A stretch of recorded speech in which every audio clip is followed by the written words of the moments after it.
Mentorship, my confidence comes from the fact that I've done it and I've perfected it and I've helped people before I charged people and it works. Coaching, which is a difference in mentorship and coaching. Coaching comes from me knowing that if you have an idea, I can help you with the strategy. I can definitely hold you accountable enough to push you towards faster progression and like your accomplishment.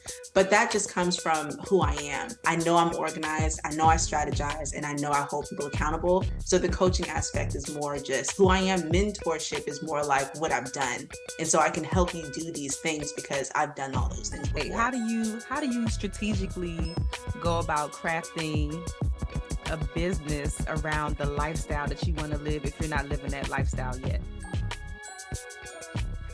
It's first getting clear on what matters, which is a very vulnerable conversation with yourself. I mean, you don't have to talk about this with other people, but with yourself, because when you do that, you'll often find that it is the opposite of society and it's the opposite of what you're seeing on social media. So for me, I'm always like, I've never been the beauty pro that's always made up, that's always like, my hair is always immaculate. I've just never been that or always dressed up every single day. And so I knew that my lane was much more casual. The three phases of business. So I realized throughout my career and after my career when I started coaching and mentoring that almost every single beauty professional goes through three phases. And I've named them to be building, bridging, and branching. Welcome to the Friends in Beauty podcast, a safe space for ambitious beauty industry creatives to have real talk, get authentic answers, and practical tools to grow their businesses. Join me every week as me and my special guest reveal the keys to longevity and success in the beauty industry, from the ups and downs of their journey to the nitty-gritty of their struggles and triumphs. We're spilling the tea on it all, and most importantly, having fun while doing it. You ready? Hey, what's up? It's your best friend in beauty, Aquia Robinson. Welcome back to another episode of the Friends in Beauty podcast. I am so happy to have you here, and I hope you're listening to this episode in high spirits and in good health. Now, on today's episode of the Friends in Beauty podcast, I have the pleasure of having Jewel Jones in the Friends in Beauty guest chair for the second time, y'all. It's lit, it's lit. So let me tell you about Jules. Jules is a retired hairstylist and salon owner turned beauty business coach. She has helped countless beauty professionals craft solid business models, grow loyal clientele, and achieve significant milestones like achieving their first six-figure year. And we love to see it. Welcome to the Friends in Beauty podcast, Jules. Thank you. I'm so glad to be back. I was listening to our last podcast and I'm like, oh no, we have to run it back because some things have changed and we need to update the girls. Yes, I was listening to it too. Again, I was like, let me go back and listen to it so I can see what we talked about already. So we're not like repeating the information because people could totally go back. That was episode 148. We're in the Mm. 200s now. That was like a year ago. Congrats. Yes. Congratulations. Thank you. So they can go back and like catch up on like, the basic things that we talked about. But I'm so happy to have you back. But before we get into it, we're going to start off with some icebreakers again, just so the Friends of Beauty audience can get to know you outside of what you do professionally. Probably your answers probably changed from a year ago. Probably. So the first one, just give us 3 random facts about you. Oh my, I'm always bad with this part. Okay. I am a nerd of all things organization and structure. I used to think that was a bad thing, like, oh my God, because it can cause stress if things aren't the right way. But now I'm like, no, structure organization is good and it's healthy. I am a Taurus and I'm the epitome of a Taurus. So what you know about us, just think of all the good stuff and then leave everything else. And what else? I live in Atlanta, but I was born in New Jersey. So I'm kind of like, I don't want to say Atlanta is home, but I've been here since I was 4. I might as well just say Atlanta's Girl. Atlanta is home. It's home. It's home. You did all of your schooling and stuff in Atlanta. Atlanta is home. Because most people, when they move, it's like wherever they went to high school, it's kind of like where they claim as home. some people that Yeah. move like all around, like they move a lot. They went to high school in a particular area. They'll say, that's where I'm from. Mm-hmm. Yeah. Random. What do people always tell you that you're good at aside from what you do professionally? Mm. What am I good at? I always hear that I'm a good listener and I'm good at like giving sound advice. Like never really taking anyone's side, but just listening to the situation as a whole and then bringing in a different perspective. I hear that a lot. Yeah, I like that. I like that. Mhm. What if you were to run into like 17, 18-year-old Jules about to graduate from high school, going to cosmetology? Like, what advice would you tell her? Or what advice, but like what 3 words? Like, if you could tell her 3 words, like, what would you say? Oh my gosh, that's so crazy. Because my 3 words would be the name of my business. It would be create your mold. Ooh. I would say that because when I was graduating high school, for one, I was failing like 3 classes. So I didn't even think I was going to graduate. I was horrible at Yeah. like test taking and all those types of things. So I thought I wasn't going to graduate. And I kind of already had it in my mind, like, girl, you about to be working at McDonald's or I don't know, you about to, I don't know, not make it. But Uh-huh. then I realized on Facebook that you can go to school for cosmetology. And I don't know why. I just thought it was a hustle. I didn't know that people actually went to like a trade school for it. But Hmm. when I saw that, I was like, my dad, who raised me, is going to be pissed that I'm not going to college. And I had to wrap my mind around like, this is something I'm already doing. I'm already doing everybody's hair on the block and at school and stuff like that. And I'm confident in it. And I can figure out my own way instead of just thinking I have to go to college after high school. Right. So I would definitely say, like, giving 18-year-old Jules the confidence to create the mold, create my mold, even though I didn't know that's what I was doing. That would have probably been the words I needed to hear because I was not confident. I love that. Create your mode. Hmm. She would be like, girl, what you talk about? But then she'll get it or she'll get it some years Yeah, later. it'll click. It'll click. Yeah, for sure. When is the last time that you did something for the first time? Oh, the last time I did something for the first time. Mm. OMG. Any new experiences? You know, okay, so this is me, but it's not me. But for the first time, I let my daughter go outside.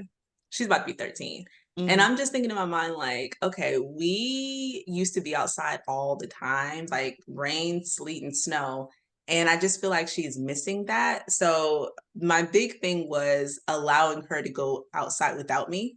Hmm. And when she did it, and then she came back, she was like, I had the best day ever. It was so fun. It was other kids outside. I'm like, That's great. okay, I'm thinking about my childhood, but I know these are new times. So I really have to have like a balance of the past and what I want for the future, whether it's me as a parent or just me and my daughter or for my daughter's sake. But that Yeah. was definitely something that was new for me for sure. And I was looking out the window like, where's Okay. she at? Put that little tracker on, little But air yeah, that tag or didn't have any, something. yeah, that didn't have anything to do with my business or anything. But yeah, that was a milestone. Yes, I get it. It's crazy times that we're living in. Totally different times from when we were growing up and going outside. Like I'm sure our parents had concerns, but I think the concerns are a little bit more greater now. So I get it. Yes. Mm-hmm. But I prevailed and she goes outside now. So She does it. Yay. You won. You won. Do you have any highlights from your year so far? Like a mini win from the year so far that you're like really proud of?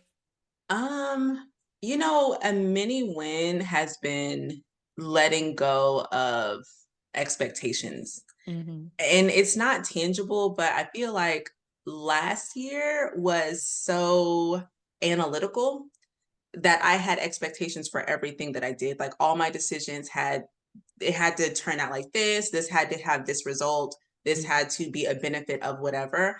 And I realized like last year, it actually put me in a stressful mental state. Mm-hmm. Whereas now I'm like, girl, 2021, 2020, 2022.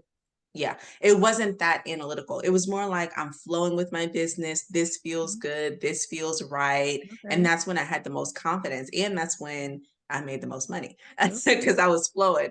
And this year, I feel like a major win has been getting back to that, but making it for today. Like, what does that look like today? How do I feel in my business? Am I doing everything or making every decision for a specific goal? And especially if a financial goal, because I feel like when I tie financial goals to everything, it's just not, the universe is like, so you just want me to give you $200? That's it? Well, I can't Right. do that.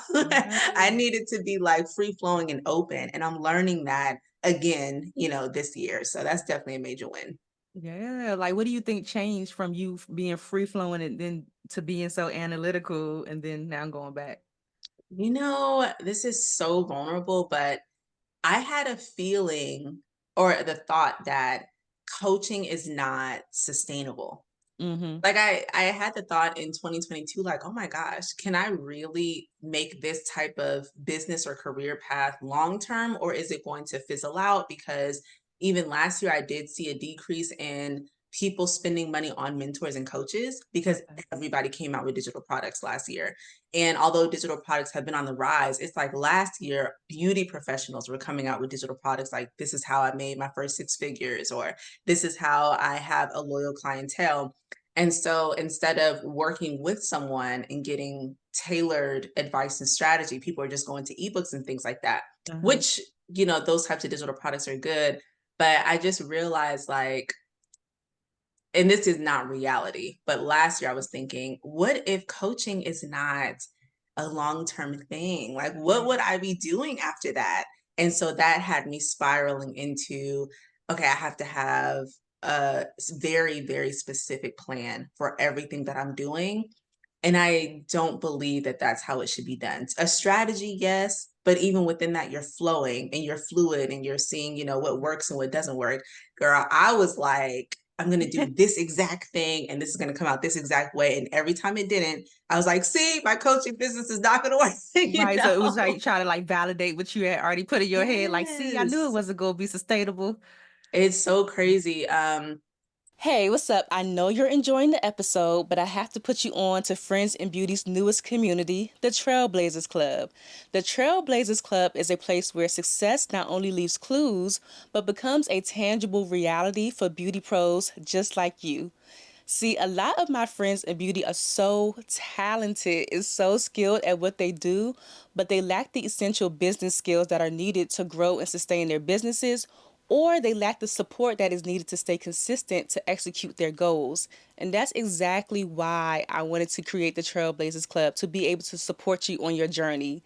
Exclusively inside of the Trailblazers Club, you will unlock expert led masterclasses and breakout sessions every single month, monthly Q&A and mentorship with me, your best friend in beauty, an exclusive and extensive network of beauty pros, support and accountability, unlimited access at that to the archive masterclasses, discounts on select Friends in Beauty events and classes, and so much more. And get this, y'all, it's only $25 a month. You heard that right. It's only $25 a month. But you know how Fat Joe said yesterday's price won't be today's price, or that saying, that's exactly how it's going to be. So you might want to get in while you can. I'll go ahead and leave the link down below, and your fellow trailblazers are inside waiting for you, and we hope to see you soon. Let's go ahead and get back to the episode. Me and my partner, we have done, this is another major win, but me and my partner did a 6 week, it's called neuroplasticity, but it was a 6 week program of you reprogramming your mind. And Ooh. so you're supposed to find like all of these beliefs that you have, and those are called programs, and then you're supposed to reprogram them and have new beliefs. When I did that, because we just finished 6 weeks, I realized that I feel like all of my accomplishments come from financial decisions. And I Mm. had to let that go because that's not accurate. That's not Right. real. And so if it's not the exact financial outcome that I want, I don't feel accomplished. So that was a major win, doing that program too. Wow, that sounds interesting because I know it's definitely some things that I need to reprogram. I tell people all the time, but I just do like affirmations and stuff like that. I'm like aware, at least the ones that I'm aware of. Were there things Mhm. that you weren't aware that you needed to reprogram that needed to be reprogrammed, or you were kind of already aware of the things that you needed to work on? So I was aware that the financial conversation needed to change. Yeah. I wasn't aware that, like, let me see. I wasn't aware that I was entertaining thoughts that didn't benefit me. I Mm-hmm. didn't know that because when you have a thought, you just follow that thought, but you lose control when you do that. If you have the thought and you're like, okay, if I don't make six figures or whatever, like I'm basically failing because I made six figures last year. If you follow that thought down that same, reality, then you can spiral into a new belief. But now I'm more so like, this is if I had the thought, if I don't make six figures, I'm not going to be successful. I would switch the thought right then and there and be like, the income that I make this year will still, I'll probably say something like the income that I make this year won't matter as long as I'm impacting beauty professionals' careers, something like that, just to Yeah. just to switch it up. But yeah, I did realize like we give a lot of control to our thoughts, and I don't want to do that. Right. Good for you for like recognizing that and then like making that change or, going after something that's going to help you. It's going to help you in business too. So. So what I was going to ask you, because you said that you thought about this before, do you know like of a program that you already have that you want to change? Oh, definitely. It's definitely around money. Like I do money affirmations all the time because like on the surface, I don't believe that I want all the money. Like give it to me. Like on the surface, I don't believe that I have like money mindset like programming challenges or issues, but like to the core of me, I'm like there's no way that I'm not making the money that I think I should be making. Um Mhm. it's got to be something else going on. So Mhm. definitely around money for sure. That's crazy. Money be trying to rule our lives. Tell Don't you, let it. it's a flow. Like I'm getting a better relationship with it now and like understanding it and stuff like that. It's my Mhm. friend. Don't let it. Love it. So the last one, if you weren't a beauty business coach right now, since you were like on the fence, is there anything else you could see yourself doing? So I feel like I did mention this in the last podcast because I still feel like I would love to do this. Um, I would be a business's operations manager. Okay. Because like mentorship and coaching, I have to guide you, I have to show you, teach you, but I'm not hands-on. I can only tell you like these are the things that I would do, or these are the things I think will be in your best interest. But if I was managing it, if I was like, okay, we're gonna have a meeting today, this is the agenda for the meeting, and then when we close out the meeting, these are the things that I'm going to get done so that Mm, we see the needle, move. I know that the business that I am working with would have so much value in the delegation part of it, the clarity part of it, the organization, like all of it.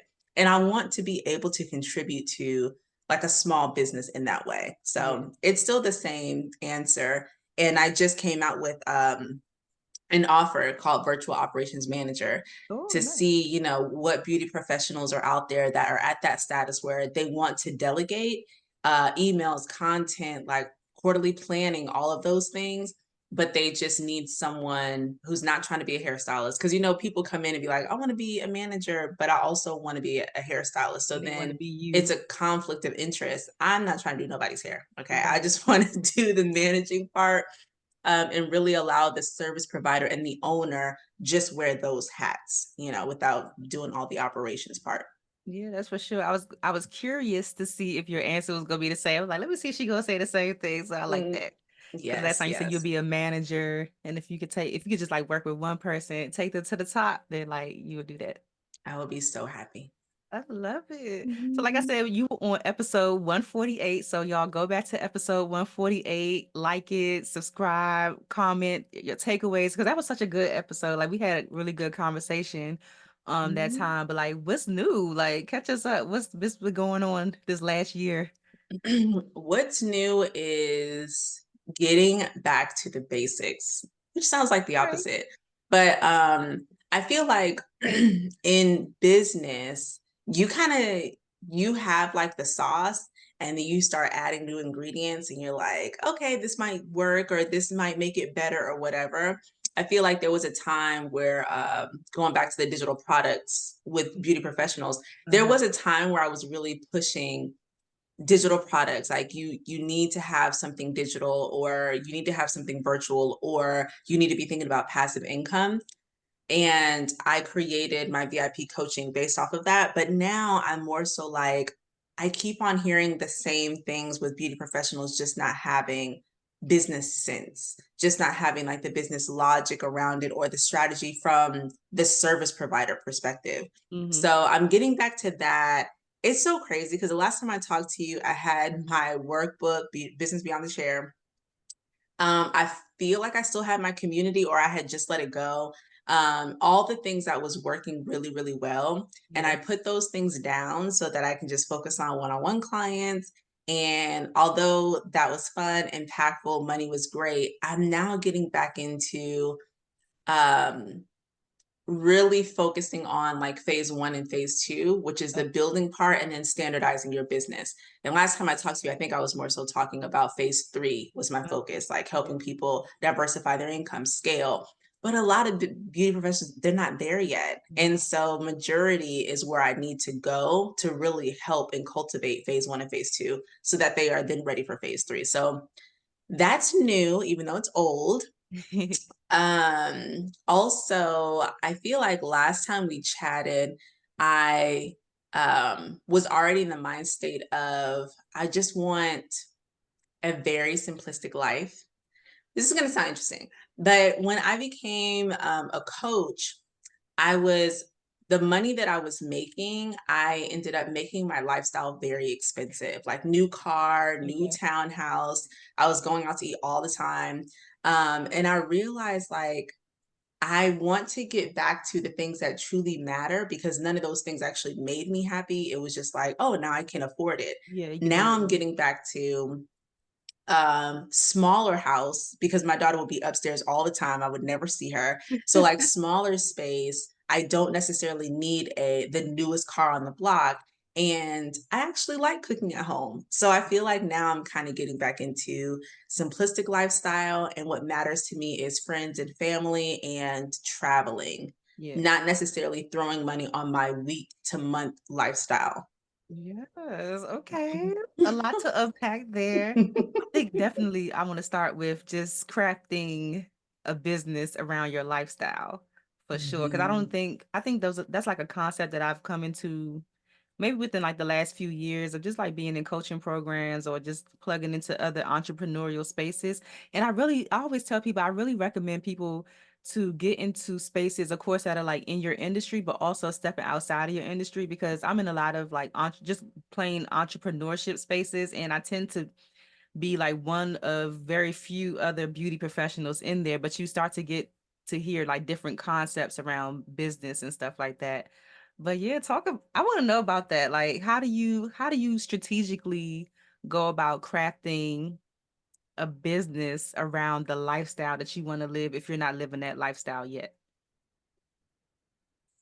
It's first getting clear on what matters, which is a very vulnerable conversation with yourself. I mean, you don't have to talk about this with other people, but with yourself, because when you do that, you'll often find that it is the opposite of society and it's the opposite of what you're seeing on social media. So for me, I'm always like, I've never been the beauty pro that's always made up, that's always like, my hair is always immaculate. I've just never been that or always dressed up every single day.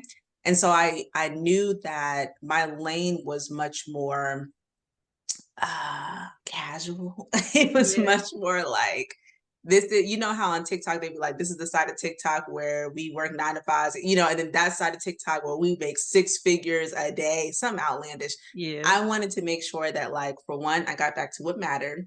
And I didn't know traveling mattered to me until I became like, if I didn't travel or go anywhere new every 3 months, I felt like life was mundane. So now I know I do need to like get out of Atlanta. I need to get out of like my home once a quarter at least. And that makes me very happy, and it like sustains me for a good 2 months, and then I'm ready to do it again. Um, and I also realized that my business, because before when we were talking, I was still only working like Monday through Wednesday, Monday through Thursday. My business, like time, work hours, they're the same. It's just like now I'm getting back to work, like mentoring beauty professionals in the what am I trying to say? The strategies that work. Hey, I know you're enjoying the episode, but I need you to do something really, really important for me, like right now. I need you to leave a 5-star review on Apple Podcasts and let the people know how much you love the Friends of Beauty podcast. See, in the podcast streets, I'm going to let you know something.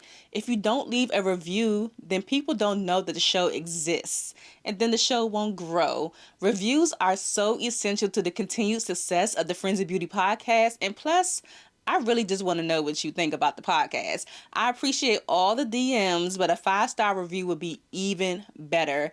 I would love to read your review on the show and give you a shout out for being a loyal listener. And if it's not a 5-star review, don't even worry about it. All right, don't even worry. Just go ahead and send me an email, honey. We ain't got time for that. If you're watching me on YouTube, don't forget to subscribe, give this video a thumbs up, and even leave a comment to share a takeaway from something that you learned so far. If you don't subscribe or give a thumbs up, then the YouTube streets don't know that the Friends of Beauty podcast exists either. You see how this is going? This is a group effort, and I appreciate you so, so much. Okay, I'm done. I'm done. Let's go ahead and get back into the episode.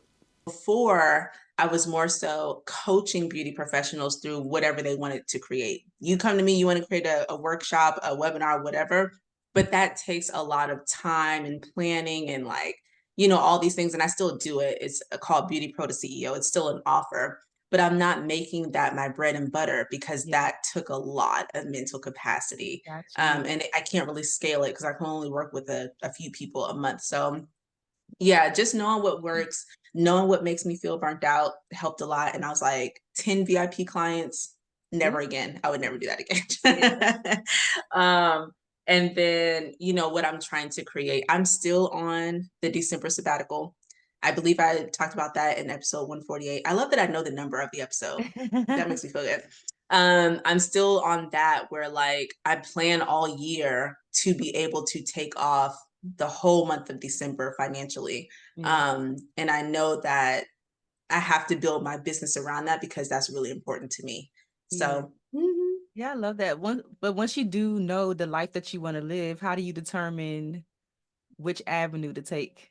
I guess for us in particular, like in the beauty industry, we know that, I guess based off of what you said, of course, working behind a chair is not going to afford you the time freedom to do, certain things. But how do you then determine, okay, I want to live like this, which lane should I go for the lifestyle that I want to live? I feel like it is going to be a combination of how you want to divvy out what would supplement that lifestyle. So for me, like when I'm mentoring people and they're like, yeah, I think I want to open a salon.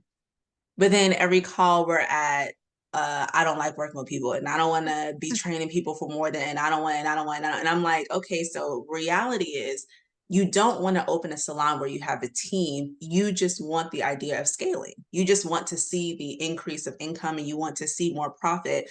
But opening a salon, although logically the next step, it's not really for you. When the reason why I said like getting back to what you really want is because I want to help people not just think about what's logically the next step, but what will actually make you happy, keep you like interested in doing this, and it supplies your lifestyle, like that income. Yeah. But choosing the lane for it, it's really just connecting the dots of if you said that you don't want to train people, having a team doesn't work. If you said that you don't want to, promote every single day, having an ebook doesn't work. You have to promote that ebook all the freaking time. Right. Or have like your email welcome sequence put together so that it promotes itself when people subscribe. But it's just connecting the dots of what actually makes sense to what you want. I like that. Okay. So then we Mhm. got to circle back to these phases, these these three phases that you're talking about for beauty pros, and you're focusing on the first two. So what are the three phases? And like, we'll just start there. What are the three phases of business?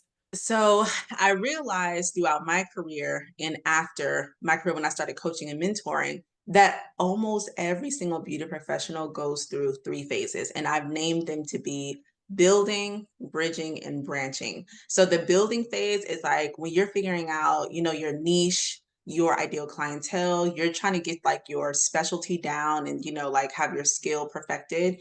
But you're also getting comfortable with whatever you're branding your business to be. You're getting comfortable with your tone, your messaging, and the type of content that you're producing. But when you're bridging, that's when you're creating systems that probably weren't needed when you were just building. Like you probably didn't need an email marketing platform. You probably didn't need a more robust booking system. You probably didn't even have inventory. So the bridging phase two is when you have like an inventory tracking system or something like that. So phase two is like when we're bridging the gaps of what would make us work more effectively and efficiently. Mm-hmm. And then because you're standardizing the business and now it runs smooth, you're ready to branch out. And that's phase three. And that's when people are scaling. People are thinking, should I open a brick and mortar? Should I start my own product line? Should I start hosting classes? Should I have a team or things like that? And diversifying your income. So the reason why I was saying like I'm going back to phase one and phase two is because I've realized the microwave effect in our industry is like because I see on social media it's so easy to start scaling and so easy to diversify my income. I'm gonna go from phase one to phase three. The in between of creating systems and standardizing those systems and bridging the gaps are missed. Mm-hmm. And so people get to phase three and they're showing this lifestyle. So now they have to like keep it, but they're not really there. They're financially like in debt, they're burnt out and things like that. So I now am really trying to get beauty professionals to go through all of the phases and give it the time that it needs so that by the time they get to phase three, they can really enjoy it. They can enjoy scaling a business and going on vacation and working less and making more. Yeah, for sure. So, well, I guess I'm gonna answer my own question. I'm answering in my head before I even ask, but do you think that whatever phase that you are in is correlated to the amount of years you've been in business, or is just the activity that you've been doing during that time? It's just what you're working on. It's really not the years. Like for me, I can see that in my 10-year career, I was on one phase for about 3 years. Mm-hmm. But now, because of mentors and coaches, you can be on a phase for 6 months, for a year. Like it kind of depends. I will say that like no one is just doing phase one in a month. No one's just doing phase two in a month or phase three. If anything, 3 months is like the smallest time frame or the lowest time frame. But I do say to give each phase like its due time so that you're comfortable and consistent with it before you add in new elements to your business. Got you. Yeah, it does seem like people just want to automatically jump to the last stage before they're Mm-hmm. building clientele, or just even getting, like you said, getting the idea for their messaging and who they're Mm-hmm. talking to. And I realize a lot of people don't know who they're talking to. They want to talk to everybody. Yeah.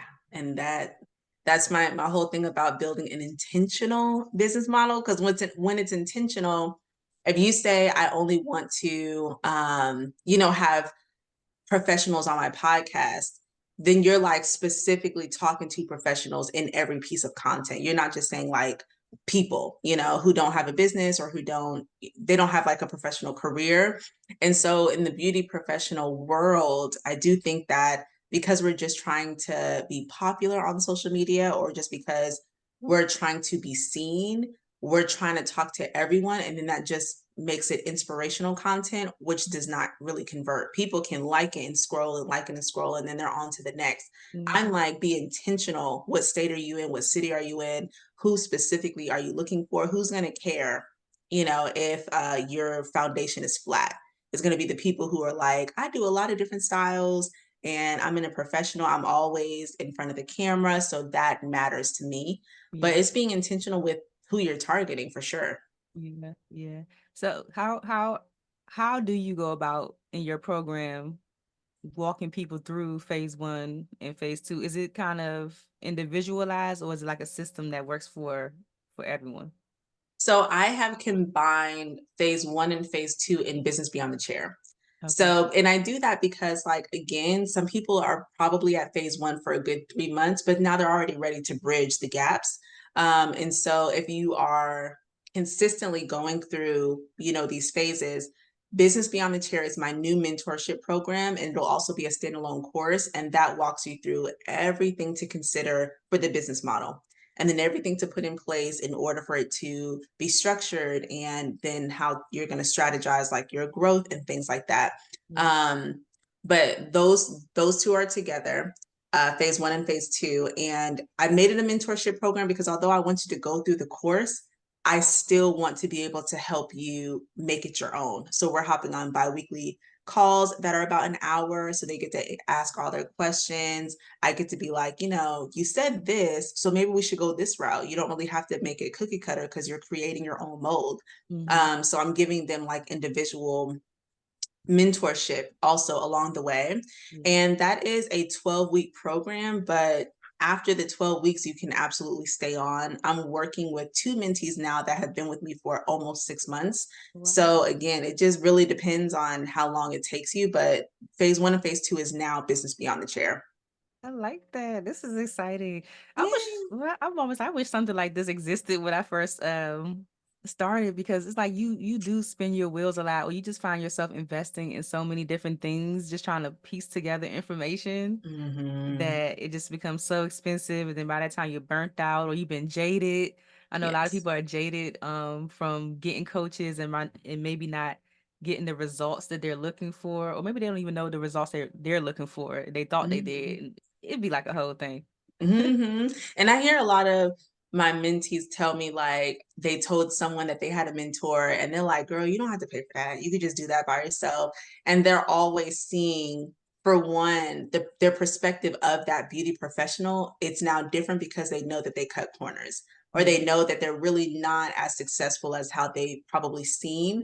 Like one of my mentees was like, yeah, I was telling this salon owner about your spot treatment calls. And she was like, oh, that's too expensive, which had my mentee think like, if you can't pay $197, then you're really not, you're not what I thought you were, basically, in terms of Yeah. how well off you are.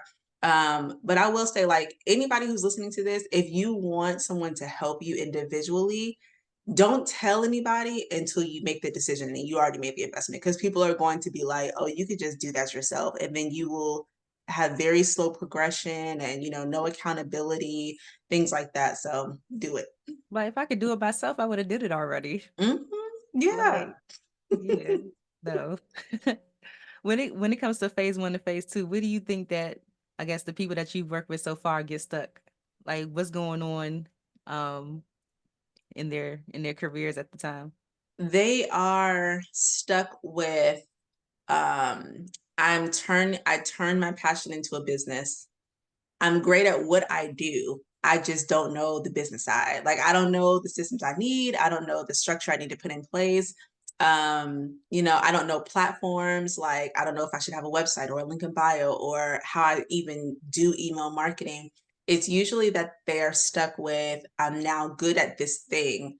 How do I make it a sustainable long-term business that I'm not going to regret years after I've made it, put all this energy and effort into it. Hmm. That's usually what they're struggling with, which is why I've combined them together. Because if you build your business and you're now posting content and bringing in clientele, you will quickly start to see that you need systems. But you don't always know what systems you need until your business is like actively growing. So, Yeah. yeah. Is there any part of the process that people fight you on? Because I know sometimes when I'm talking to people and they're like, "Oh, I don't want to post," or content this, content that, the algorithm. Is there any part of the process in phase one or two that people kind of are resistant to? You know, it's funny because all of them. So, resistant is an interesting word because they would have already invested. So they're there, they're in it. Mhm. However, the comments of like, do I have to do that? Is it really gonna make a difference? It's always about switching booking sites. And I'm big on this because I feel like booking sites are in tiers based on where you are in business. And the reason why I'm always pushing like Vagaro is because a lot of people who are just using Acuity, and again, there's nothing wrong with Acuity, but it is baseline because that's where you start. You start with Acuity and you want it to be baseline because you don't want to get overwhelmed with all the features and all the settings. But then as your business grows and you need new features and new things to grow into, it's time to upgrade to a different platform. And yes, it's going to cost more and you have to learn more things, but it's what your business needs. It's a business decision. So switching their booking site and redoing their signature service menu, because all these policies and their prices, they kind of just threw out of their mind and didn't really have any logic behind it. So we're doing that. The other thing is email marketing. There is just something about this industry where beauty professionals feel like no one's going to open their emails. Emails are outdated and they don't see why they need a subscribers list. And every time they actually put this in place, they're like, my clients are loving my emails. I got 5 bookings because I sent an email out this morning. They then see that content is key, but email marketing is still king. You're not going to always convert just by posting a reel. People, again, like it and then they move on. But when you get people on an email list, you're selling, but promoting to them individually, and they've already shown interest. So it's a better you're more likely to have them convert into a client than content. Right. And they asked to be there. They signed up for the list. Yes, right. Because they already subscribed. They showed their interest. And then I think the last thing is resistant is probably getting their financial awareness together because it is daunting to deal with numbers. And I understand that because I always failed math, which is crazy because I love numbers, but school math is just unnecessary. Okay. Right. I just saw a thing yesterday, a meme that was like, oh, I just got through the day without using mean, medium, and mode. Exactly. Because why are we learning this? So that's the other thing. But again, when they go through my Money Management Simplified lesson, and then they actually put my financial sheet in place and start working with that tool, they're like, they see their money, because people will be like, I made this, but where did it go? They see their money, they can follow like their spending habits, they can start planning for investments and paying themselves properly. So it's resistant, but it's also the major components that change their business. Yeah. How do you feel about text marketing? Oh, I like it. The only thing about text marketing is unless it's one of those texts that have a link to then open up a bigger message, you can only get so much information in it. So it's like, that's why text message marketing is good for like Fashion Nova or like e-commerce. It does really well because it's sales. All you got to know is that you're about to get 50% off. You don't really need a whole paragraph of information. And the kind of email marketing that I help people do is more, again, targeted, and it's more value. We're not just sending out an email saying book today. We're sending out an email telling you the 3 ways to maintain your locks in May when you're in and out of pools, in and out in the ocean and things like that. So if it's sales, I mean, sure. Man, them those Fashion Nova ones be having my best friend in the chokehold. No. She's like, girl, she tells me Fashion Nova got another sale. And I'm just hip to it now because I get the emails, but I'm like, oh, it's gonna be a sale today, tomorrow, and the day after. I'm not about to keep running back and forth to your site. I see the game. It does lose, like it's good for daily sales, but it loses its potency because you already know if I don't spend $50 to get $20 off today with Fashion Nova, I'm gonna get it tomorrow. Yeah, So I'm I just don't waiting really for y'all have to do to. free shipping again and all that other stuff. Right. Services is different. Services is like, because you only see your clients once a month, you kind of need them to value this message enough to book that appointment. Yeah. Do you think that people need to monetize their passions? Oh my gosh. You know what? I told you this last time. You be here with it. I was just having this conversation with my mentee. She wanted to capitalize off of her coaching for beauty professionals, which, by the way, I do help beauty professionals turn into coaches and mentors if you're interested. But she wanted to do that after 2 months of working together. She was like, Jules, I don't know how you do it. This is a lot of work. This is a lot to maintain. This is a lot to organize, a lot of like emotional support that I have to give these people. I much rather just build a brand off of my personal life. And I'm like, you had the passion to help beauty professionals. You don't have to make it a business. It can just be your passion. You can just talk about it. You will naturally attract people if you're not trying to sell something to them anyway. So if I'm giving you free game every day, there's going to be people in my DMs like, do you mentor? Do you mentor? Can you coach me? Naturally. You don't have to make it an LLC though, you know? Right. Right. But yeah, I do believe that it's not necessary.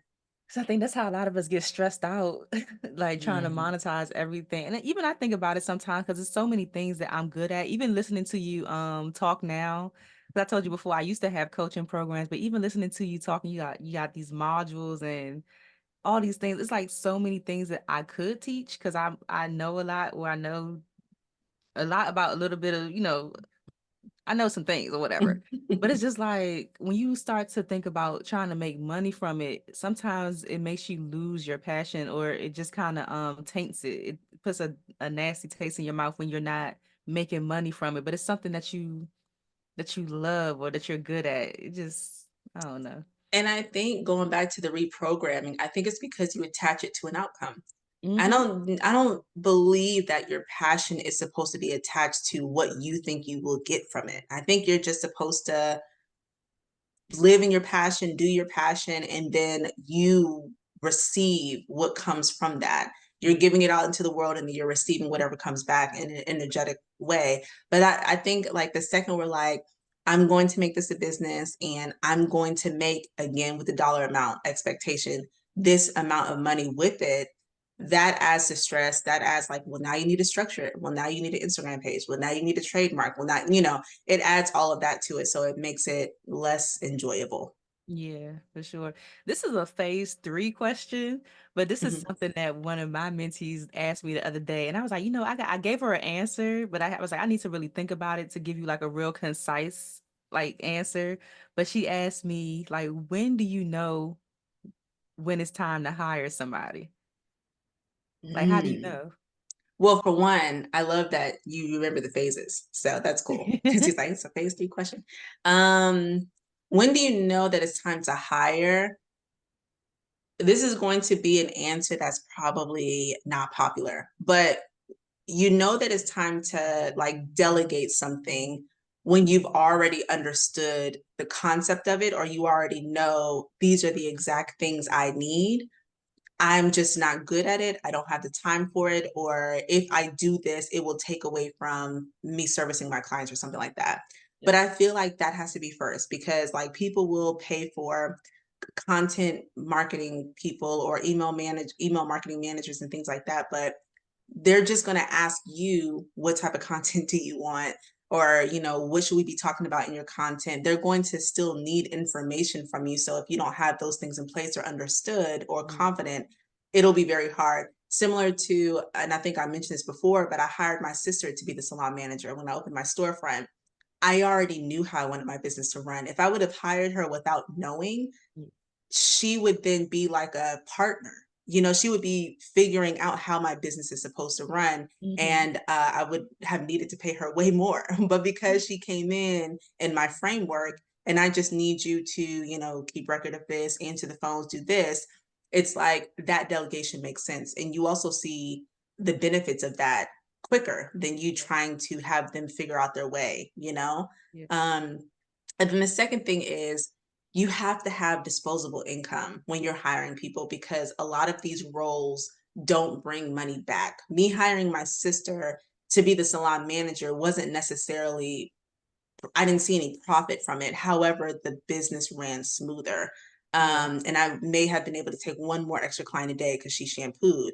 yeah, But you also have to say, like, if I'm going to hire a manager and they're $2,000 a month, do I already have $2,000 a month sitting in my bank account after everything is paid for, after I save for taxes and things like that? Because if you don't, and you know that that role is not bringing in money, you will you'll probably have to fire them after like a month or two.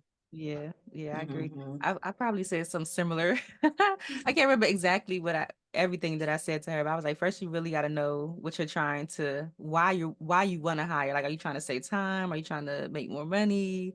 Like, and I also suggested like knowing the roles in your business already, being able to do the things that you're trying to get somebody to hire, or you're trying to hire somebody to do it, because if they do it wrong, or you kind of walk them through, or you have your SOPs and like, all those things in order. But I was like, I gotta really think about that, because Mhm. I know sometimes before I started bringing people slowly onto my team, I knew in my head the financial aspect of it. I was like, how am I gonna pay these people?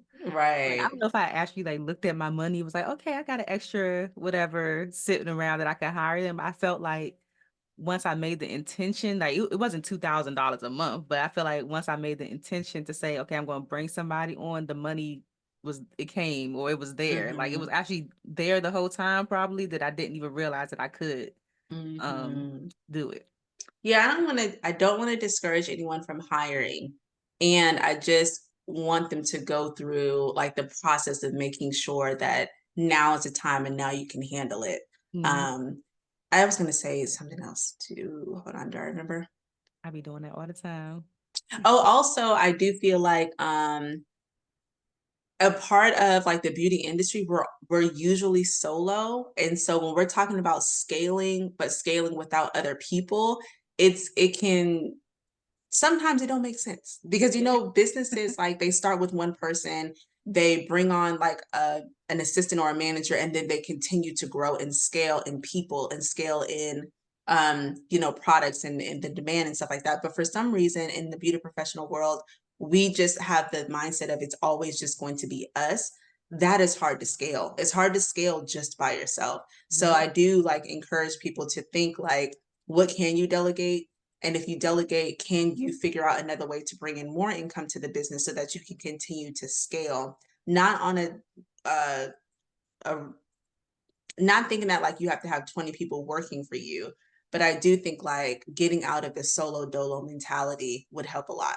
Mhm. For sure. I was just we just said us working alone or having that solo mentality. I moderated my first panel this last Saturday about natural hair. It's a natural hair art exhibit, and we opened it up for questions. And one of the girls said something to the effect of like she's been working in her business for 10 years, and she's just trying to figure out a way that she could work less, and all the things.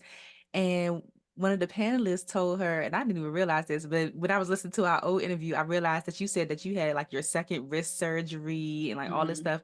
The lady told her, she's like, hairstylists, we're really not supposed to work past 10 years. Mm-hmm. Like people don't realize that like our body like starts to break down after that. Most of the time when our clients are paying us, we're paying for chiropractors and like Mm-hmm. surgeries and like all these things to um just to keep on working. I didn't even Mm-hmm. realize that. So she was giving her advice on like maybe you need to start training people, or maybe you need to create some kind of program and like send people out to do the job, and you collect a fee as the for referring them, or just giving her Mm-hmm. all these different suggestions. Yeah, the repeated motions that we do, it is very, very taxing. And also, I still believe, I think I mentioned this before, but I still believe that there is an ecosystem in our industry. I still believe like you are supposed to start like in school, then you work under someone, and then you figure out, okay, this is the business that I want to make.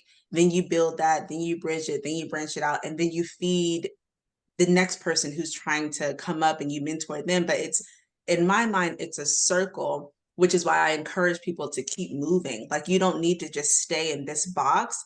It Yes. actually is meant for you to keep moving and then to, feed into someone else and then they feed into the next person. Um, but yeah, and that within that circle is also how are you going to feed into that next person? You don't always have to have a team, you don't always have to coach, but just like how are you going to put that back into the industry? Yeah, for sure. And I know a lot of people are afraid to niche down, because Mm-hmm. just going back to people want to talk to like everybody. I feel like if they niche down too much, then it's like a small pot of people that they're working with. But I'm learning now there's a new term that I haven't heard of, a niching up. Like, can you Mm-hmm. explain what that is? Yeah, so in the last, I'm gonna say 9 months, I have been coaching and mentoring a lot of beauty professionals that are like, I put myself in a box and I've been in this box for 3 years, I've been in this box for 4 years or whatever. And now I'm seeing like, although I loved it and it was a passion, it was too tight of a box and I would like to branch out a little bit more. So some of my mentees that I'm working with, they are curl specialists. But there's like a lot of drama in the curly world right now in terms of professionals and the curly world right now. And even if it wasn't because of that, they're just getting tired of only doing wash and goes. They're just getting tired of always talking about the same things, but they have skills in other things like coloring or extensions or things like that. So there was a time when we were telling everybody to find one thing, perfect it, and just do that one thing. Yeah. And I didn't even do that because I was still doing twist and color and cuts and wash and goes and all those types of things. But the reason why I didn't niche down so much is because I knew I would be bored. I would be bored with posting the same type of content, bored with the same type of clientele. Um, and I would just be bored with the same movements. If I did twist all day, every day, I probably would have had 3 wrist surgeries. I'm Right. glad that You I threw just in a here silk with it. press in there. I'm glad that I threw in some color in there and, some treatments and things like that. So yeah, there was a time when people were niching down. I think now they're getting bored with it. They're also feeling a little burnt out doing the same thing all the time. What I also hear is like, I want a new clientele, like not just throw away my old clientele, but I want to refresh who I service. Like I want to work with new people. And so now people are going from, I'm just going to be a curl specialist or I'm just going to do eyebrows to niching up. I'm going to just be a natural hair care specialist. And so I can do twists, I can do silk presses, I can do curls, or instead of just doing brows, I know how to do like lip tints or I know how to do, makeup and things like that. And it just throws in some spice because we're creatives. And no one said, well, a lot of people said, but it's not Bible that you have to just choose one thing. If you're a creative and you have multiple talents, you can do it all. You just have to know how to brand it so that it makes sense, because if you're doing my taxes and my eyebrows, I don't know. I don't know what you can brand that into, but you could. You right. You gotta get real creative. Yeah. Gotta get real creative. Yeah. I know a lot of people because like you said, creators, we could do a lot of things. So when people do tell us to niche down, it's kind of like they're hindering us. It feels like you just want us to do this one thing where we could do so many things. But when it comes to like niching down, niching up though, like even with people niching down, it's not to say that you can't do everything, but like this is just your focus. It's just your focus and it's mostly what you post. Mm-hmm. So like if I was just if I was just posting braids, but then you went to my booking site and you saw that I did other things, I'm just trying to target the braiding, clientele. Gotcha. But like once you become a client, you know that you can play around in color, you can play around in silk presses and things like that. And that's a part of the niching down that people were getting tired of. Like, okay, I niche down to braids, so now I only post braids. That's boring. I want to push everything else on my service menu, or I want to add new things. Yeah, yeah. What advice would you give to someone who's in phase three though? Like somebody that's in phase three, they've gone through building, what's the other one? Branching out. Branching out, Well, branching out is phase 3, so building and bridging. bridging. Yes. So they gone through building, they gone through bridging. Now they want to branch out and they want to be like you. They want to be a coach. They want to pull their years of expertise and start to give back to their community.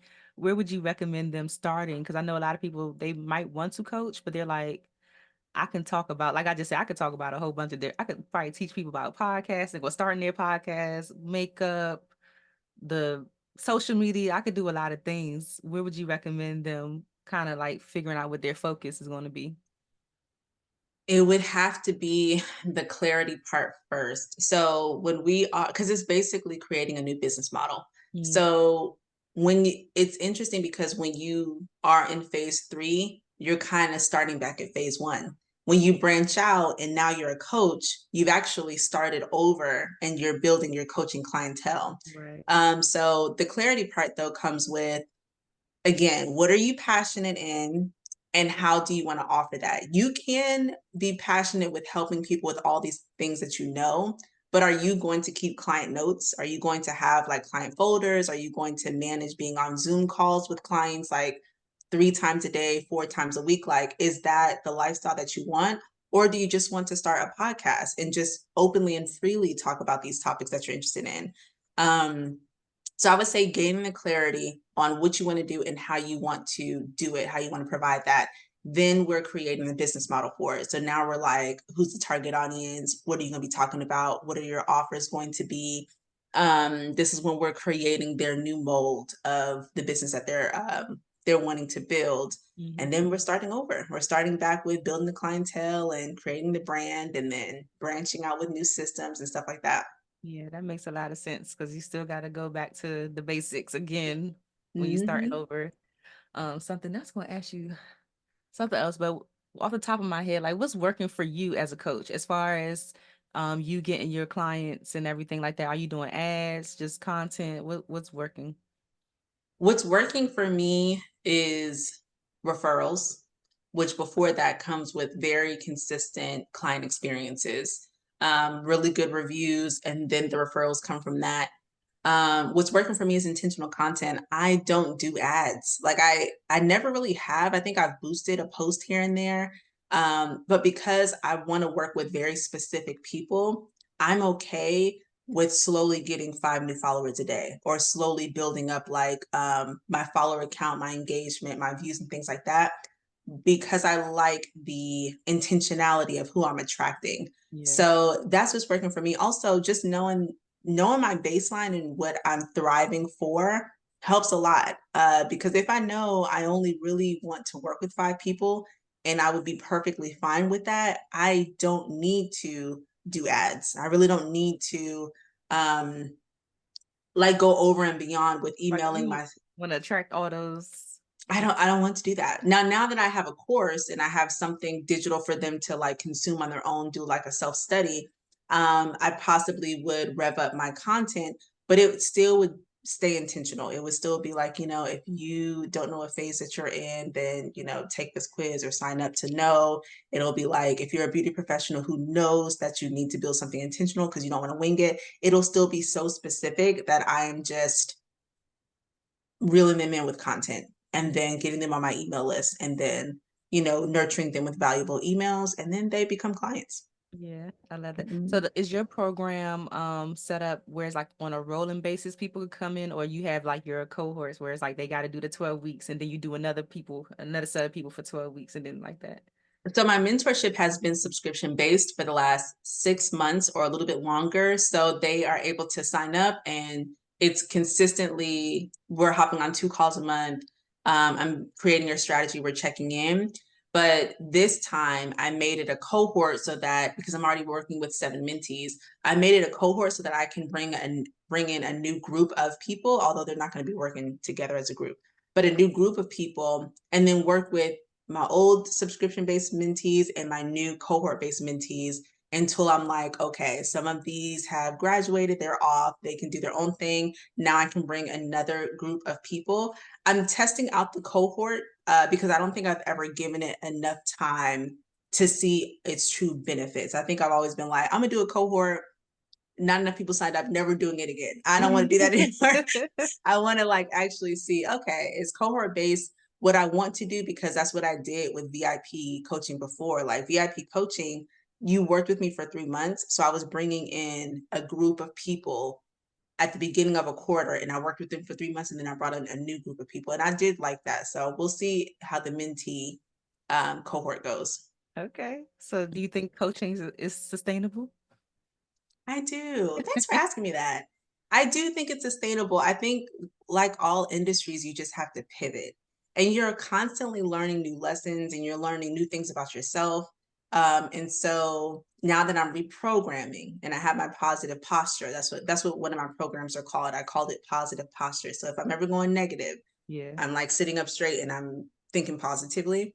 Yeah. Um, Now I know for sure that it's sustainable. It just may look different in different seasons. I like that. I feel like anytime I talk to you, I see your stuff. I should like, dang, I should really get back into some kind of coaching program. I have a membership right now that is like a Hmm. very low entry. It's just $25 a month.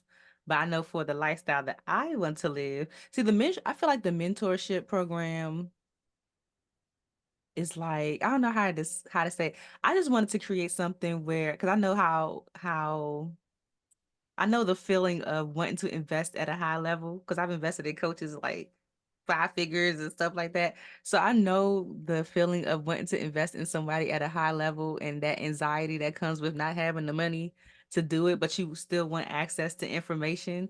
So I just wanted Mhm. to create something like a low barrier of entry where you can still get support, accountability, you can get information and things like that. But I feel like for myself personally, because it just makes me feel good to be able to offer that support to people. So I don't mind doing it for 25 a month, but I do know that I know for the lifestyle that I want to live, I need something that is a little bit more robust, Yeah. that's going to bring in that income for me, and I can still, pour into people at like on a bigger scale.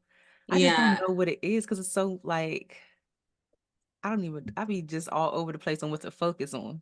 What I have found that works is starting like where you are. I think it's very intentional and it's a good start to have a low offer community because people already know that you're slow feeding them. And Mm, so the people that would go into your next tier would be the people who are like, this is cool, love it, love the community. However, I need something a little bit more structured, a little bit more like spot on with what I'm currently dealing with and what my goals are.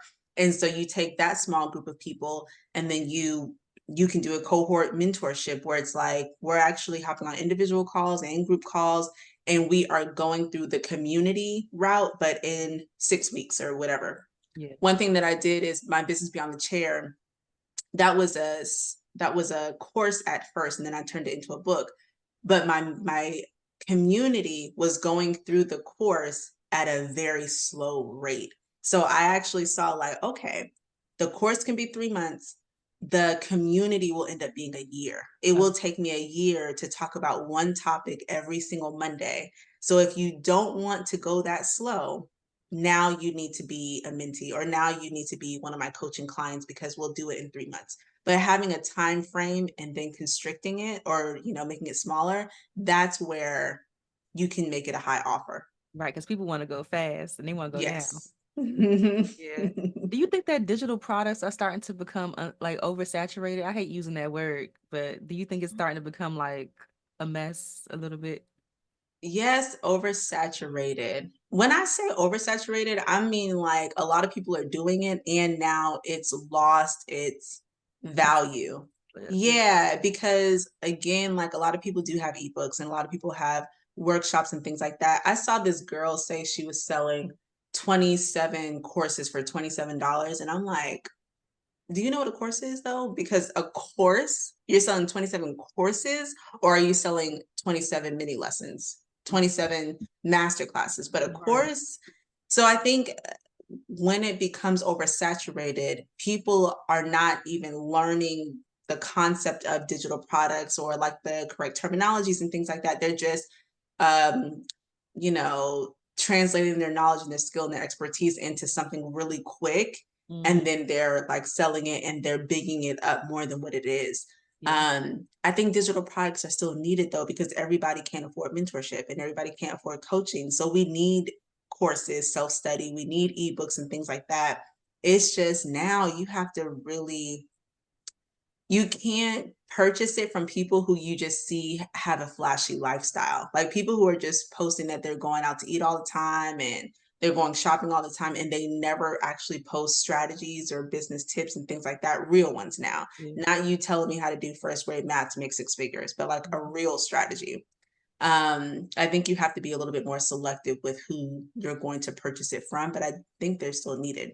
Yeah, for sure. Because I'm tapped into so many different things. I just get intrigued, and I'm seeing people doing like the done for you type of digital products now, where you can purchase it, but you can resell it Oh, on the your own. MRR. Yeah, Yeah. I'm seeing that. I thought about that. Again, when I was like teetering around, what should I do? How should I translate my coaching, like expand it or whatever? I saw faceless accounts. I saw, purchase passive income course or whatever, and then resell it to someone else. Those things were really like, I might do that. But then I realized that wasn't my ultimate goal. My ultimate goal is to impact people with my own value Mhm. and be able to show up on camera so that you know that you're getting a real person and a genuine person. So that went back to, is that really what you want to do? Is that really who you are? Because if it's not, then that's just a quick thing and it may not be sustainable. Yeah. As a coach, where does your confidence come from in being able to say, I'm going to teach you this and you're going to get results? I mean, you can't guarantee results because they have to do the work, of course, but where does Mhm. your confidence come from in saying like, I could teach you this? Where does my confidence come from? That's a good question. Because all I thought was the audacity that you. um, Mentorship, my confidence comes from the fact that I've done it and I've perfected it and I've helped people before I charged people and it works. Coaching, which is a difference in mentorship and coaching. Coaching comes from me knowing that if you have an idea, I can help you with the strategy. I can definitely hold you accountable enough to push you towards faster progression and like your accomplishment. But that just comes from who I am. I know I'm organized, I know I strategize, and I know I hold people accountable. So the coaching aspect is more just who I am. Mentorship is more like what I've done. And so I can help you do these things because I've done all those things before. Yeah, for sure. Mhm. Okay. Okay. Do you have any challenges personally when it comes to running your business? Like, what do you struggle with? Mm, Challenges. Sometimes I want to help so much that I allow my mentees to go over our time on our calls. That happens a lot because it's supposed to be 60 minutes. We'd be on the call for like 90 minutes. Mhm. Other times is it can be a little challenging when people don't know what they want to do or they don't really know what their business is just yet. It can be challenging because my role as a mentee and a coach is not to tell you. All of that's just supposed to come from you, you know, if you're spiritual or God or whatever, it comes from that. If there's any mentee or a coach telling you what to do with your business and like, this is the business you should create and stuff like that, that's not their role. We're really And I just feel like that's supposed what a to, lot of people are expecting though from coaching. When they go this into is true. coaching, they like, just tell me what to do. Like, and I do Right. it. This Yeah. is true. And that's why I'm like, well, I'm not really here to tell you. I can direct you. I can give you options after you tell me what it is that you want to do. But we're building off of what you bring and what what your passion is and stuff like that. So yeah, I think I answered the question. Mm-hmm. Okay. Sure.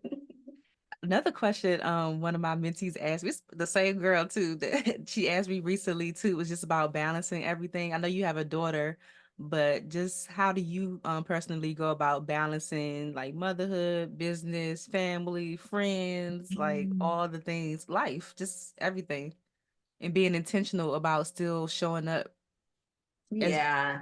as much as you can for people that matter to you. I think for me, how much I want to what's scalable in terms of how many clients I can take and being realistic with my energy level. Like I know that I don't want to work on Thursdays. I know I don't want to work on Fridays because although those are still weekdays, those are the 2 days that I have before I'm really supposed to unplug. So I just want to brain dump. I just want to like get my mind free. I just want to go to a coffee shop and wrap up, something that like a passion project that I wanted to do or something like that. But I know that because I have a daughter and because I have a significant other and because I just need to stay healthy and happy myself, I know that I only really want to work Monday through Wednesday. And I only really want to work 10 to maybe 4 p.m. because if I have to wake up early and get myself together before a call, you're probably going to get a different Jules. 10 o'clock is my sweet spot. I've studied this. And then at 4 o'clock, I'm like, okay, I want to watch a movie. I want to relax. So I know myself enough to have the cutoffs. And again, I know myself enough to know what's important. And when my daughter gets home from middle school at 4:50, I don't want to be on the laptop. I don't even like the way that looks that she walks in and I'm still like, I'd rather be very present in how her day went. So um, and that's why I say you have the control to build the lifestyle that you want through your business. You just have to know what it is that you want curate it within your business work hours, like how many clients that you want to take, but also the type of clients. I know I can't take a hairstylist who just wants to hustle. That would mentally be annoying. I need the hairstylist who's like, I want a long-term business. I want to be intentional. I want to love on my clients. I want to have the energy to do the administrative stuff after work. I have to work with those people because if I don't, it would take away my passion level. So it's a lot of things that I consider, and I really try to take note so that I'm building into my business how I want it to be. Yeah. Do you have people on your team? No, I You don't. don't. Not yet. And I feel like it was because No in VA, no nothing. 2022, huh? I said no VA or anything, huh? No, in 2022, yes. 2020 to 2022 on my 2021 to 2022 on my coaching business, yes. But then I feel like in 2023 I was figuring things out. And I don't really believe, this is for me, I don't believe that I should have a team when I'm figuring things out. I feel like going back to the manager example, I need to have my stuff together before I'm delegating it off to someone else. And so, yeah, now that I'm like back in action and I feel like this is how I want my business to look, I'm getting back to the basics. I know that I'm focusing on phase one and phase two. As that grows, I will most likely bring on a virtual assistant, or I'll most likely branch out and maybe create a community with someone else who's like a coach or a mentor that wants to do a community, like things like that. Yeah. But the other thing, because people ask me that all the time, I'm so organized. There Okay. is really nothing I need anyone for right now. Okay. So that's another thing. Okay. And I was going to ask you too, just the discipline behind stopping at 4 o'clock, because like I was telling you before we started, my laptop is my baby. Okay. So Yes. this thing will be in my tote bag. I'm taking it to my friend's house with me. So we sit there, I'm about checking my, like, I just feel like I would have like the hardest time unplugging when I say that I'm going to unplug and like putting my Mm-hmm. work away. Mm-hmm. How you do that? Well, I did used to have, when I had my salon, I did used to have a hard time. I would come home and post for the first time all day Hmm. and, try to knock out some stories and knock out some reels and plan like a video that I want to do. So I didn't always have like a good boundary with that. I think the boundaries come when your life is not how you want it to be and you get tired of that. And then you're like, okay, when my daughter gets home from school, for real this time, for real, Jules, get off the laptop. Or Yeah. like when my significant other comes home, for real, because it's like 7 o'clock, you can be available to, have a chat and stuff like that. But I really think that for some people, it doesn't happen until they're tired of their life not going the way that they want it to go. And then they're like, okay, I need boundaries. Yeah, I feel like that's part of the reason why it keeps me in a chokehold is because my life isn't the way that I want it to be. So I feel like, why are you not working? Like, why are you not, like, that there's still things to get done. So why not just do it? Because you got a goal to get to. But I also believe, and this is kind of playing devil's advocate, I also believe that certain growth opportunities don't introduce themselves to you until you put some structure in place so that and I'm saying it, God, universe, whatever, but like sometimes you're not getting opportunities because you haven't been disciplined with the opportunities that you already have. So it's like those are waiting for you to make one boundary or just like one system or one structure, Yeah. because now it knows like you can handle a coaching program or you can handle a mentorship program or something like that. But that's why I try to put the structure in place before the demand is even there, because I want to Mhm. make sure. Okay, love it, love it. What has this journey, I guess, taught you about yourself? This journey of coaching other people and having to pour into other people as a mentee or mentor, coach. What has it taught you about yourself? Mm, wow. It has taught me that although most of my life I didn't feel like I had a talent, I feel like I now know that my talent or my creativity comes from helping people get where they want to go, and just the niche of doing it with beauty professionals. But it has really taught me like those are my strengths. Those are my skills. Like it's not tangible and I can only talk about it, can't really show you anything, but it is powerful and it is mine and it's a gift. I've learned that. And Yeah, because I didn't really always think that. As told you, high school just had me thinking like, am I slow? Because why am I failing again? And Yeah. I know I'm not going to college. And hair was good for me to like find my strengths and my confidence in being a business owner and a service provider. But it still was something missing because I love just focusing on business and I love helping people. Mhm. So that's what it's taught me is like, that's my creative lane. That's my strength. That's my skill. That's who I am. Yeah, I love that. What do you want your legacy to be with this work? Mm, I really want to, I really am impacting the beauty industry so that more beauty professionals know how to run and grow a business, a professional and intentional business with structure so that they can see the success from this industry and not just think like I turn my passion into a business and I'm still kind of working 9 to 5 or not really making it. My legacy is to make a huge impact on the industry so that beauty professionals find the success in it and they find the happiness in it with their work-life balance. For sure. Oh, I love this. Mhm. Is there anything that's coming up next for you that you can share? Next, I am realizing that I need a podcast. Really? Yes, I feel like so I many. was looking at your content the other day and I really had that thought in my head, like she should have a podcast. Oh my gosh, I hear it all the time. I've heard it for like the last 2 years. Like first, people was like, "Jules, you need to be a life coach," and I'm like, "No." uh, But now, though, I think because podcasting is even more popular, whenever I want to talk about something or talk with someone, I want to record it and I want it to be long form because there's just so much goodness in like a conversation. And I'm finding that Instagram, especially TikTok, they're not really my platform for how I communicate. I need like a long form thing. I want to bring on all of the beauty professionals that I've had personal conversations and Mhm. relationships with that can add so much value to the conversation.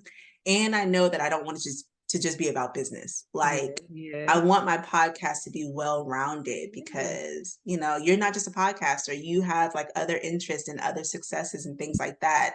And I want people to start seeing the depth of a person who's in business. So Mhm. yeah, that is going to be my next major project. And I'm excited about that because I feel like it's long overdue. When do you plan on possibly launching it? It's it's gonna have to be quarter 3. I feel like if I say quarter 4, it's not gonna happen this Because year. Because huh? I don't know if you heard of David Shands before, the Social Uh, Proof podcast. oh yeah, oh So he's yeah. having a podcast summit in Atlanta, I saw July that. 4th and 5th. So like if you're able to go, I feel like that would be so great for you just to get like all those resources like in one place. Yes. And it's in Atlanta. You're already in Atlanta. I'm coming down. I'm Right. flying in for it, but I went Okay. last year and it was so like so good. What made you start your podcast? Was it something specific that you were Just the exposed to? pandemic because I was doing networking events originally and I still wanted to be able to network with people. I wanted to do a podcast anyway, and I didn't really feel like I had the time to sit down and figure it out. But I still wanted to network with people. So the pandemic, I had nothing but time to figure it out. So that's why I started Mm. it so I could still because Friends and Beauty was still kind of new and it was kind of like on the upward, like, and I didn't want people to just forget about it with me stopping events like altogether. So I was Mhm. like, I gotta do something else to keep the name, the buzz going with the name and I stuff. love that. Okay. Okay, I have another question. In your podcast journey, what is like something you learned from and what is something that you feel like you got it down pat? Something I learned from, what you mean? Yeah, like something that you tried to put in place or something that just did not work. And so you learned a lesson and then something that you just got down pat. The down pack thing is just like the editing. Like I edited my podcast for 3 years before I have a she hasn't been on for a year yet, but now I have someone that edits the podcast. So editing, like all the techie stuff, I got that down packed. I would say the monetization part is the part that's taking me a little bit because of up here, of Mm-hmm. course, but the monetization part. And then also, I was just kind of going about it and thinking about it the wrong way. But I just got like a new nugget from David Shands. He did a training here in the area maybe like 3 weeks ago. And he said something that was like a light bulb for me. And I was like, duh. So now I'm Mm. going about it a different way. I would say Okay. monetization, but I got like the editing, the techie part is I'm all good with that. Okay, cool. I'm Mhm. excited. I'm gonna be in your world soon. Yes, I can't wait to tune in. Well, before you go, I have to ask you the Friends in Beauty rapid fire questions. So Okay. whatever comes to your mind first, you could just go ahead and spit it out. I don't know why. I could have sworn I turned off my ringer. It is off. Oh, you know what? The computer girl. Oh yeah. Anyways, hopefully she don't message me again. I'm like, I know I turned my ringer off. Anyways, so the first one is, what are the top three keys to your success so far? Three keys. Um, Gaining clarity for sure. Because that allows me to go into anything with like a clear mind. Hmm. Creating a strategy for everything, even if it's a little loose, just so that I can have like a game plan, and really believing that I'm doing what I'm supposed to be doing. I'll say confidence, but I'm also going to say faith and a little bit of delusion. That's in there I too. know, a little delusion. I love it. How do you measure your success? I measure my success off of reviews, off of how I like the information I get from my mentees and my clients, their aha moments. They're like, oh my God, this was amazing. This was like my light bulb moment. I measure it off of the impact and yeah, the results my clients are able to see, and then what they say in their reviews. I'd be like waiting for the review to come in after we work together. I love that. I love it. What is the best advice you've ever received or a piece of advice that's just like always stuck with you? So generally it has been to do your own thing, which is why I created Create the Mold. Because if you really try to fit into a mold or like fit into whatever's cookie cutter, it's so restrictive. Like it's resistant, and that's how you know you're not supposed to be there. And for me, I think the best piece of advice, which has now turned into my business model, is like create off of your passion, create off of your lifestyle that you want, create off of like things that truly matter. And if it doesn't fit into any of those, it's not your mold. Mm, I love it. It's not your mode. Yes. What advice would you give to another beauty pro right now who is just struggling with their business and they're just like, I'll just go back to corporate or just go back behind the chair and just stick with that? The advice would be to work with me for a good 3 months. I will definitely help you turn your business around for a good 3 months, but not to think that it's going to be overnight. And it would be to again really think like, were you happier with your 9 to 5, and did you feel like that was your place, or is that what you're running to? Because if you're not, running ahead and you're just running back to something that used to work, it worked then, but it won't work now because you're in a different place and you've been exposed to something different, like entrepreneurship. You're not gonna want to go back. Oh my God. Once you get exposed is like the hardest thing. Mhm. Yeah, you know too much now. You know too much. What's a resource that helps you in your business that you can share with the friends and beauty community? A resource. Aside from all like the platforms and apps, my own little system of brain dumping and organizing my thoughts, categorizing them, and then like planning on my to do over 14 days, Yeah. that has worked a lot. I even have my mentees doing that now, a part of our like program. So you plan out for 14, like 2 weeks at a time? Yes. So like let's say this month I feel like really mentally clouded. I will type everything I feel like I need to do, everything important, everything that's a to do. And then the next day I'll look at that list and I'll organize it like mommy, business, self-care. I'll organize it into categories. And then I have like a 14-day list where I'm like, now I'm going to take it from each category and I'm going to list it out by priority. Like what's really priority? I do need to book this appointment. I do need to do X, Y, and Z. But I give myself 2 weeks, because if you give it a shorter time frame, you're going to try to do a lot of things every day. Yeah. And I've learned that I only want 2 to 3 responsibilities per day. Yeah. Anything more than that, I already know I'm about to put that on the next day, and I'm going to put it on the next day. And I'm not going to do it.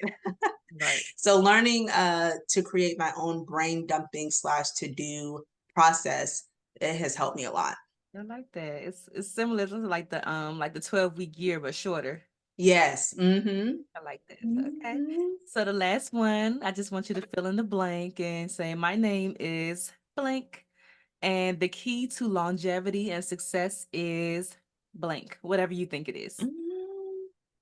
My name is Jules, and the key to longevity and success is being intentional and being confident and consistent. Yes, be intentional, confident, and consistent. I have the word intention literally tattooed right here because That I might be wanted my next to one. have a reminder of doing things with intention. So every now and then I look down at it like, yes, be intentional about everything that you're doing. I have a tattoo that says, "I'm just a soul whose intentions are good" from the song. And I always have to think about that because I'm like, no matter what, if anybody says anything about me, which they don't, but I know that my intentions are always good. So my conscience is always clear. Yeah, absolutely. I love it. Before you go, please share social media information, however you want people to stay connected with you, and then also to connect with your coaching program behind the chair and all the amazing things that you're doing. And so we can tune into this podcast when you drop it. Okay, so on Instagram, it is Jules Beyond the Chair, JEWELS, Beyond the Chair. I'm pretty sure my podcast is going to be called my business name, which is Create the Mold. So createthemold.com. Don't look for it now, but look for it in the future. That's definitely going to be it. And yeah, TikTok is being banned, but I'm Jules dropping jewels on TikTok. Who knows when that's going to actually take effect or if it really will, but I'm on TikTok sometimes. Yeah, I'm tuned in to see how that's going to play out for sure. Yes, thank you, Jules. Thank you. This was so fun. I love it. This was so great to have you back again. Thanks for listening to the Friends in Beauty podcast. Don't forget, sharing is caring. If you enjoyed this episode, share it with another friend in beauty. Give it a thumbs up and subscribe, rate, and leave a 5-star review so that other friends in beauty can find the show. Plus, we'd love to hear your feedback. Connect with us on all social media platforms at Friends in Beauty, #Friends in Beauty to join the conversation, and join our Friends in Beauty Facebook community to stay connected. Talk to you soon.